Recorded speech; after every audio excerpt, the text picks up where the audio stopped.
Thanks to everyone for these official speeches at the opening. And now I'm so happy to welcome the General Director of the INPI who's joining me here. It's Pascal Faure, who's organizing this conference today, this high-level conference. Welcome.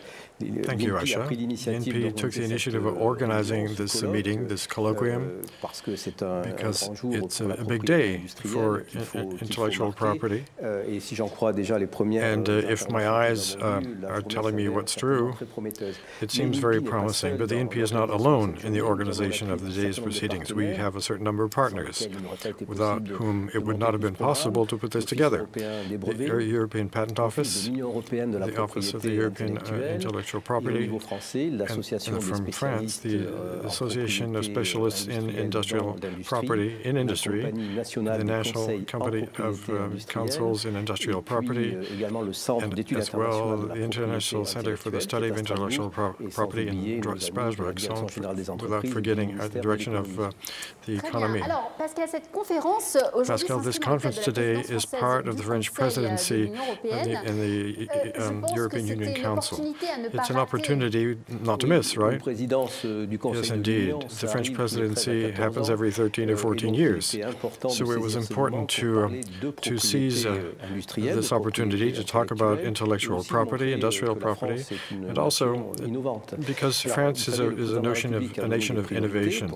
It is really a priority for the presidency, a sovereign Europe, a new European model for growth, a Europe that's more human, and this was spoken about by the minister just before me. And I think that industrial property really has a place in those priorities. And then this year was a big year for us, because at last it is the year when we're setting up the unified patent and the UPC.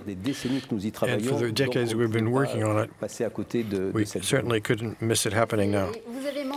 And you mentioned, indeed, the recovery of the economy. In what way will industrial property help? How can it be a way of providing a levering effect? That is a good question.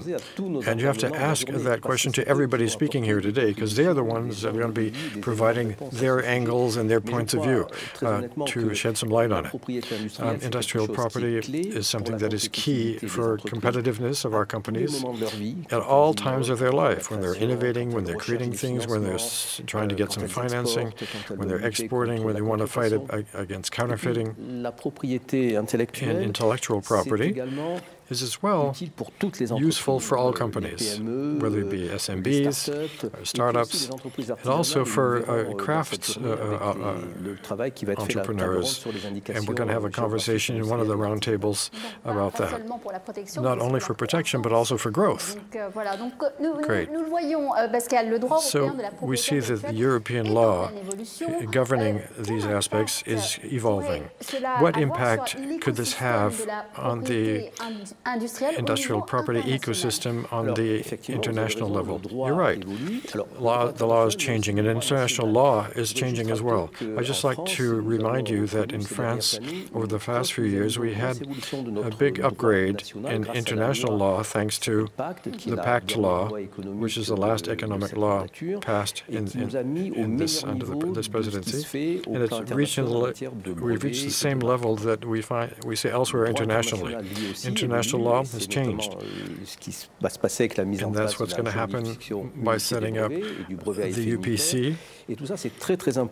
And so it's very important for companies and innovators and in our economic interest, because the UPC is going to facilitate protection in the scope of Europe at a moderate cost. And the patent jurisdiction is going to make it possible to harmonize the jurisdictional approach and have the European case law.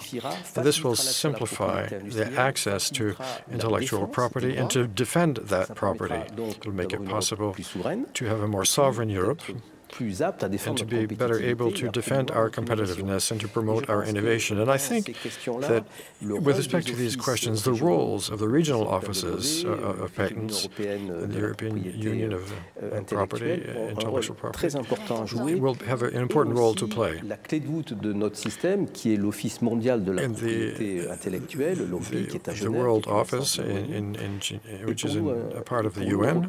Français, mais nous, Européens, un organe as très Europeans, we have an important organization because it is really the guarantee of the main international players. And what makes its strength is by broadening and having a universal vision on industrial property, trademarks and geographical property, because the intellectual property is a whole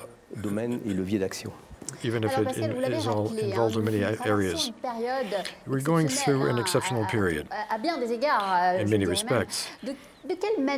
In what way is industrial property going to be helping European companies to be resilient and to better commit towards the future? Being resilient and working towards the future is a real necessity in Europe. We are confronted with all kinds of huge challenges in the field of mathematics. There's a digital transformation, and a lot of health issues.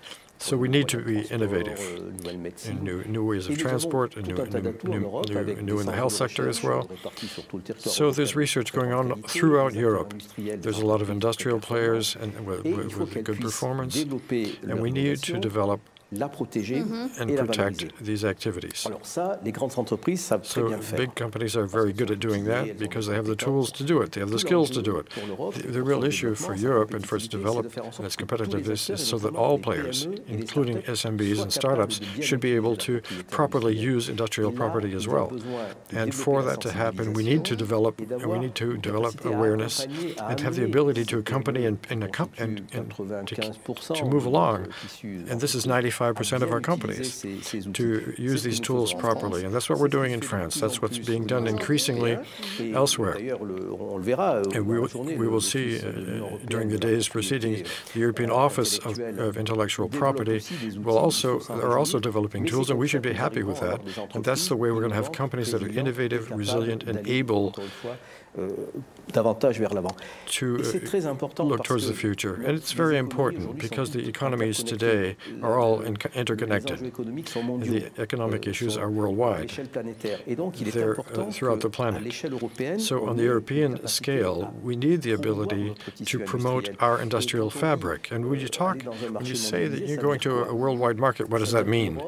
It means that Europe, in fact, is in competition on the one hand with the US and also with China. So what's interesting to see is that the US and China are the two #1 holders of patents in the world. So if we want to be on an equal footing, we have to be very good at this. The message is clear, sir.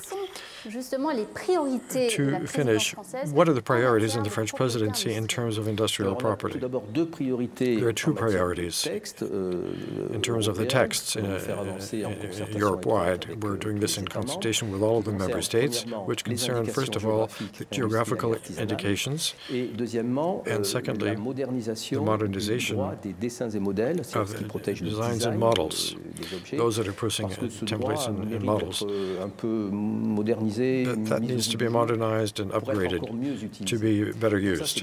So those are the two top priorities. And then, obviously, there are other issues that we will be discussing during the day's proceedings, setting up the UPC, the struggle against counterfeiting, and the raising of awareness of SMBs. And that's just a few topics, and obviously others will be cropping up throughout the day. We're going to have a great day. Thank you, Pascal, for these explanations. We are going to take a break, and we'll be back in just a few minutes for the first panel discussion on the UPC. What advantage is there in these procedures for the individual company?